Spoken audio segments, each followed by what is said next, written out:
জায়গাটা তো অনেক সুন্দর, ভিতরে একটু ঘুরে দেখে আই। ওই ফকির, তুই এদিকে আইস না, দাঁড়া। ওই ফকিরের বাচ্চা, তুই এনে আইসিস কে? তোর না আউনের কথা কইছি পাকেটা, তোর গায়ে থেকে কি দুর্গন্ধ হইতেছে? তোর এত বড় সাহস দিছে কেডা এখানে আবার? এই জায়গায় কি কোনোদিন তুই দেখছিলি ফকির গায়ে থেকে দুর্গন্ধ হইতেছে? তোর কি নাম নের যোগ্যতা আছে বেটা? টিয়া পয়সা চোখে দেখছিলে রে বেটা? এই ফকির বাইরে আনতে, কই থেকে যায় বইতে হে?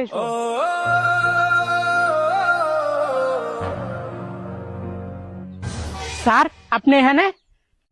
আমি। তুই লোকটার সাথে এমন আচরণ কেন করলি? হ্যাঁ, তোর এই সাহস তোরা কেডা দিছে? ভিতরে চল।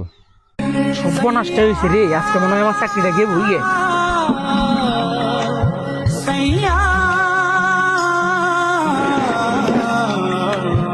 স্যার, ওরা বসতে কইছেন, আমারে কইতেন না? চুপ, এখানে সোজা দাঁড়া, এদিকে আয়, এদিকে আয়। এখানে দাঁড়া, একদম সোজা দাঁড়াবি।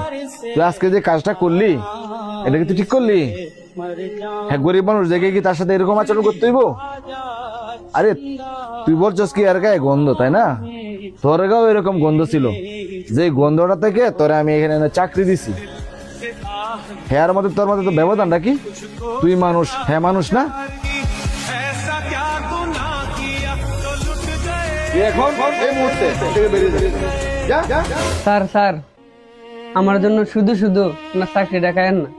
আপনি যেরকম রেস্টুরেন্টের দিয়ে আপনার ফ্যামিলি চালান, সেও হয়তো আপনার এই জায়গায় কাজ করে ওর ফ্যামিলি চালায়। শুধু শুধু আমার জন্য ওনার চাকরিটা নষ্ট করেন না, ওনার রিজিকের উপরে হাত দিয়েন না। তার চেয়ে বরং আমি চলে যাই। দেখ, দেখে শিখ। এই গরিব মানুষগুলা কত সুন্দর, তুইও ওর মতোই ছিলি। আর সময়ের ব্যবধানে এখানে ঢুকিয়া তুই নিজের অনেক কিছু মনে করস, তাই না? যা কাজে লাগ। হ ভাই, আমি আমার ভুল বুঝতে পারছি। আমি আর এরকম কাজ করবো না, গরিবের উপরে কোনোদিনই আর হাত দিব না।